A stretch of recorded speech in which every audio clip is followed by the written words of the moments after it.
દળેલી સાકર, તખમરિયા, ગોંદ કતીરા, કેસુડાના ફૂલ અને ગુલાબના ફૂલ. આપણે કેસુડાના ફૂલ, ગુલાબના ફૂલ સુકાઈ ગયેલા લીધા છે. એની જગ્યાએ તમારે લીલા લેવા હોય તો તમે લીલા પણ લઈ શકો છો. આ બધું જ આપણે રાત્રે પલાળ દેવાનું છે. 3 ચમચી આપણે તખમરિયા લીધા છે અને 2 ચમચી ગોંદ કતીરા લીધા છે. અને આ બંને ફૂલ આપણે ગુલાબના ફૂલ 3 લીધા છે અને ઓલા 7 ફૂલ લીધા છે. આ બધું જ આપણે રાત્રે પલાળ દેવાનું.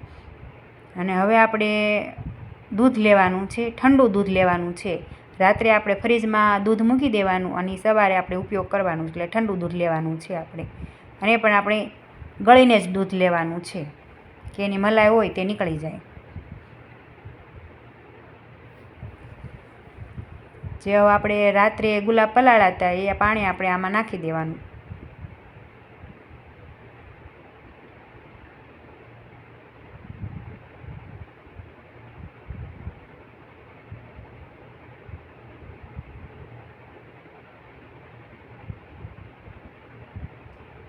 બે ચમચી આપણે સાકર નાખવાની દળેલી. જો સાકર ના હોય તો તમે ખાંડ પણ લઈ શકો છો. અને 1 ચમચી આપણે તખમરિયા.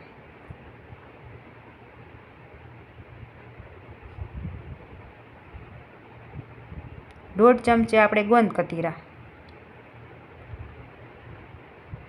આ મિલ્ક શરબત આપણે બનાવી છે એવી કે શરીરમાં તમને એસિડિટી થતી હોય કે પેટમાં બળતરા થતી હોય તો સવારમાં પીશો એટલે તમને બધી જ શરીરની બળતરા મટી જશે. તો આપણે હવે એને ગ્લાસમાં ભરી લઈશું. અને આપણે આ સવારમાં જ પીવાનું છે, રાત્રે નહીં. અને આ આપણે મિલ્ક શરબત છે, જો તમે સવારમાં પી લેશો તો તમને ક્યારેય પણ એસિડિટી કે ક્યાંય પણ શરીરમાં જલન નહીં થાય. ને ગમે એટલી શરીરની ગરમી હશે તો ખેંચી લેશે. તો આપણું આ ગુલાબવાળું મિલ્ક શરબત તૈયાર છે. હવે આપણે કેસુડાવાળું બનાવી લઈશું. એના જ બાઉલમાં આપણે બનાવી લઈશું. તો આપણે ફરીથી વાર આપણે દૂધને ગળીને લઈ લઈશું. ગળીને હવે 1.5 ચમચી આપણે ગોંદ કતીરા લઈશું અને 1 ચમચી આપણે તખમરિયા લઈ લઈશું.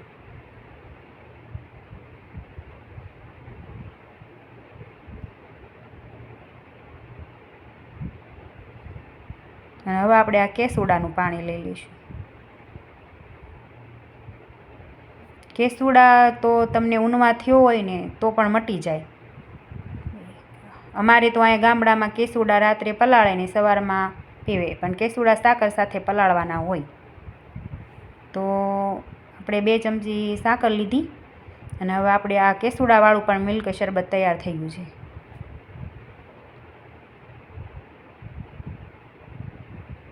બે થી 3 વાર પીશો તો તમારા શરીરની બધી જ ગરમી હશે એ ખેંચી લેશે.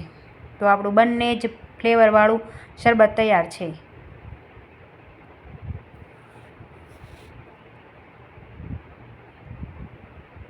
કેસુડાવાળું અને ગુલાબવાળું. તો કેવું લાગ્યું તમને કમેન્ટમાં કહેજો.